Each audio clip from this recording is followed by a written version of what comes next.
Ladies and gentlemen, welcome back to another episode of Notre Dame Primetime Live. I am your host, Ryan Freeman, with my co-hosts Ben and Sean, back for another episode this weekend after another Notre Dame victory over number 22 Pitt, where we gave them absolute belt to ass.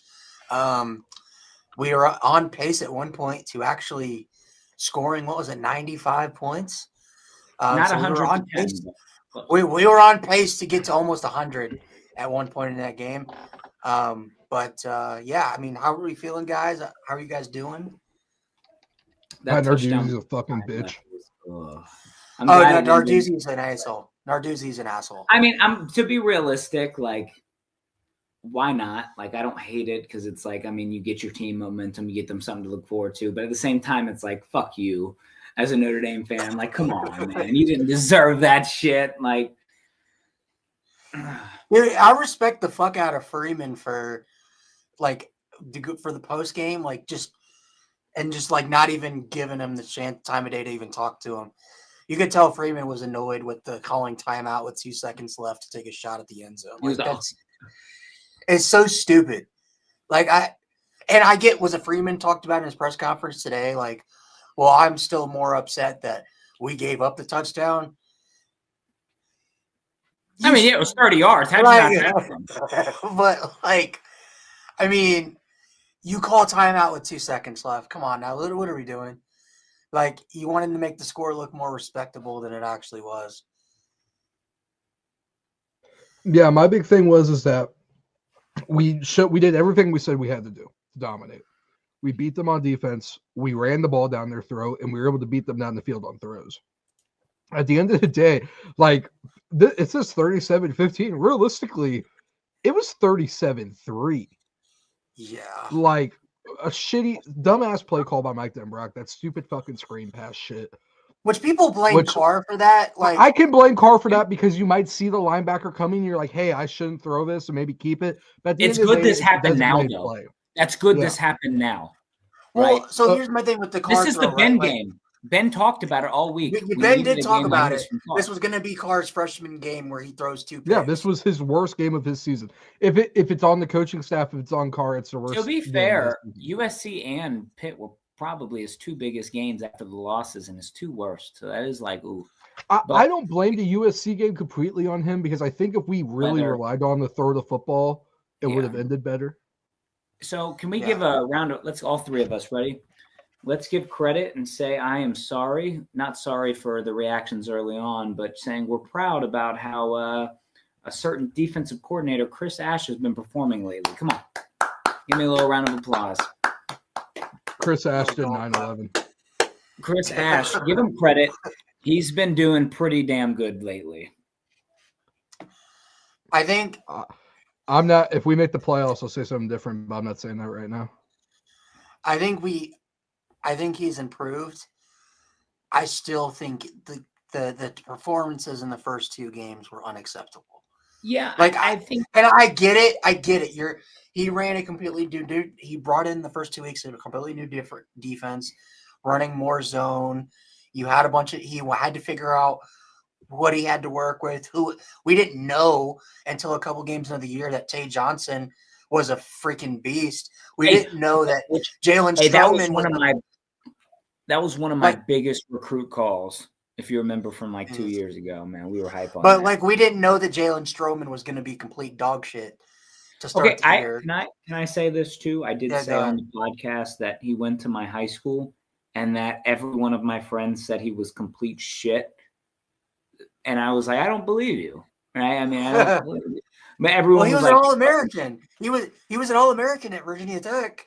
But he just I don't think he's bad. I think he's a pretty good tackler. I just think in coverage he kind of lacks a little bit. But I very impressed with how the defense is performing as of late. They're doing exactly what they need to do. So credit to Chris Ash for finally tuning something.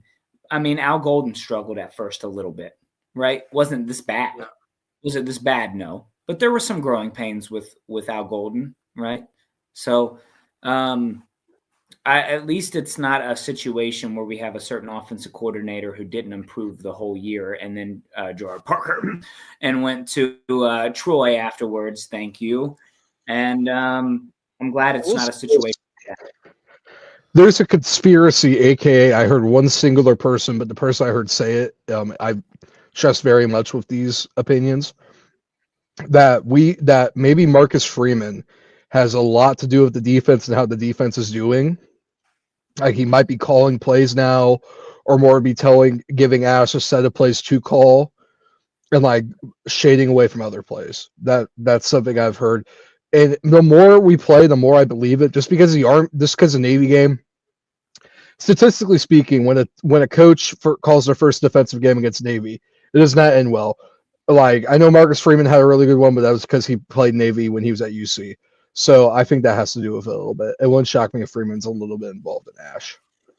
I do think I think Freeman stepped in after the A&M, or actually probably after the Purdue game. He probably put training wheels on, but I think he's slowly starting to take them off as the weeks go on, right? Well, to me, it looks a lot like we're playing a lot more Al Golden style of defense. Like that's because they're looking good. Well, no, but like we're a lot blitzing more press more. man. We're blitzing a lot more. We're getting home a lot more too. We're running more gadgets, things like that. Realistically, Chris Ash might be the actual play caller, but it's probably like Freeman's telling him like, "Hey, let's stop running the stupid shit we know isn't going to work." Because there's some shit like during the Miami game, I could have sat there and told you, "Oh, really? We let Malachi Toney just sit in the fucking open part of the field while we're not getting pressure? Oh, we're not gonna get a stop there? Like no shit. We're gonna sit back in zone." Gene said, I think it's probably Purdue halftime. Purdue halftime, which I do wonder, because I do wonder like I think some of it might be cash, like under Freeman and under Golden, I don't remember us dropping a defensive end into coverage. Like, I don't ever remember Bryce Young or like when we had Foskey. I don't remember Foskey dropping back into coverage. Like, I thought that was interesting. The Viper We were confusing the shit out of Mason Heisel, who I still think he played like dog shit Saturday, but I still think that kid's super talented. I just think that his big thing was he was getting pressured, and exactly what Mason Heisel did is if you look back, what did I say about Marcel Reed? Marcel Reed's a young guy. He hasn't played a lot of snaps. We need to go out there and confuse the shit out of him and send pressure. Because if we get him on his back foot, if we get him out of the pocket, it's got to force bad throws, and that's what happened. St. Johnson wasn't really one of those things, but the Don Schuler was one of those things. Yeah, and the first drive, Pitt looked really good. That dropped pass, that was perfect, and then the hit by Schuler completely changed the direction of the game, right? I think that if the Jeremiah passes, they probably score. I think the Don Schuler hit and the Jeremiah Love run. Oh my God, that was a video game. It was just enjoy this. The Jeremiah Love run. The Jeremiah Love run. That I think that had the same impact on Pitt as his 98-yard touchdown did against Indiana. I think it's just a backbreaker. Like it just breaks. Enjoy Love while we have them for the next 2 guaranteed games to 3. Yeah. I mean, this is. Well, that was see his last game at Notre Dame Stadium. Yeah. What's weird is when he did the spin move, he didn't slow down. I'm gonna cry, dude. They're gonna be like senior Jeremiah Love. There's right for. Oh wait, he's like real quick. Does he run out?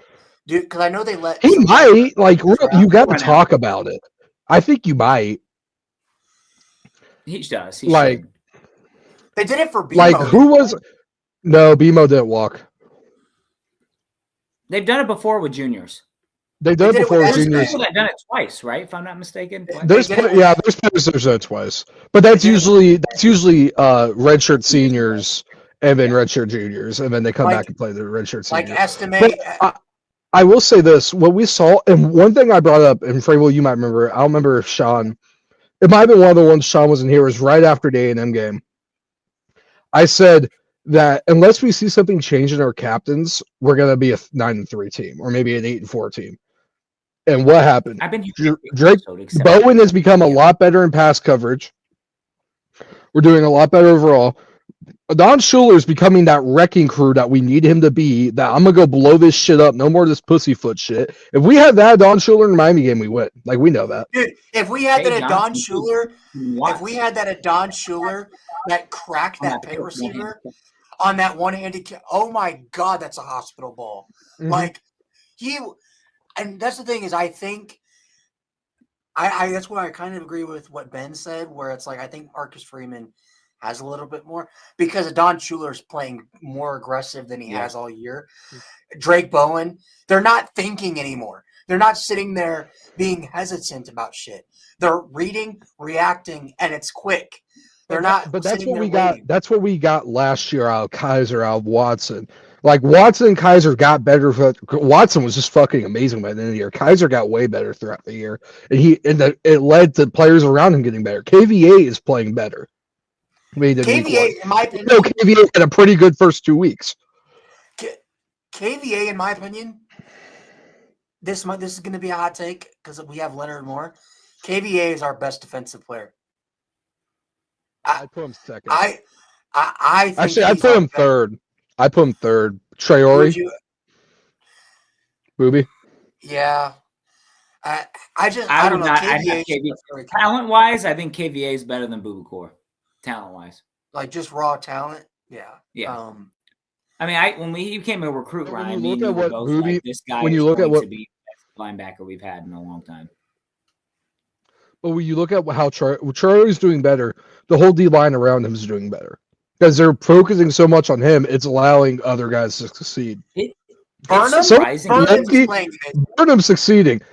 Someone who's shockingly not succeeding, I only bring him up because his name got brought up this week because of the dropped interception. Chase Young has not done shit this year. Who? Yeah. Bryce Young has not done shit this year. Wrong NFL player. Fuck. Bryce Young has not done shit this year. And he plays fucking, yeah. So, he was going to be Jordan Botelho, too. Jordan Botelho, I give the excuse from coming off an injury. But Bryce Young, we've talked about this. I want to say in the group chat, I think the reason we haven't seen the breakout year we expected from Bryce Young is because they had him put on 25, 30 pounds.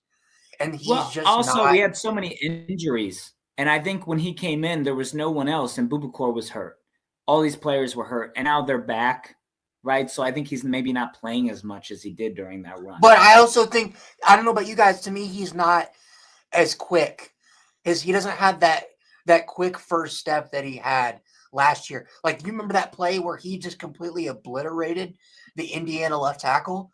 Like, it was no chance. I think that has to do a lot with one, playing time. He got a lot more playing time last year than this year. And two, film on him. He was the number one. Like, let's be real here. On our D line, every single game, you talked about Bryce Young because we had guys get hurt. And Uncle Jude say he's outgrown the in position. He has to play inside now. He can't play on the outside anymore. To me, why did we have him put on weight? Like if we wanted him because we needed inside pressure because we didn't know what was going to happen. Has he gotten taller? He might have gotten taller. I can't really tell height on the field. He got an inch taller from last But that's the other thing. Like we needed that. I think what happened was that they asked Bryce Young, "Hey, you have a great shot to be one of the best defensive linemen in Notre Dame history. But what we need for you, our question is, do you want to be one of the best in Notre Dame history, or do you want to be best in college football history? Do you want to be one of the best of all time?" I think Bryce Young, if he's that tall, he could maybe be a pretty good DT or be an inside edge rusher that just obliterates left guards. Or no, like college. But I think, too, let's think about this, though. Let's just say Bubakor goes to the draft. Who's going to be that other outside presence? Rodney Dunham. Probably Rodney Dunham or Iwatade is probably going to start. Is Junior Tuihalamaka leaving? I think Junior's done. He's a senior. Junior's done. But does he have eligibility? I know Jordan's done, but I think Junior has Junior's done. Junior's done, I think. I can double check that. He missed last season, didn't he? No, he played. Junior Tuihalamaka. I thought he was redshirted. Oh, I might be wrong. Here, wait. Oh shit, where'd it go? There's a website that says all this. Thanks, Uncle Jim, for giving me this website. Uncle Jim said, I don't know if Andy had him gain weight or that he did it naturally. Hey, Uncle Jim, you get that rain in Phoenix today? Fucking Phoenix kids. You're a transplant, Sean. You're not even a real Phoenixer. But yeah, I do think I think Bryce Young's But yeah, you're not from Phoenix, right, Sean? No, I just moved here. Yeah, transplant.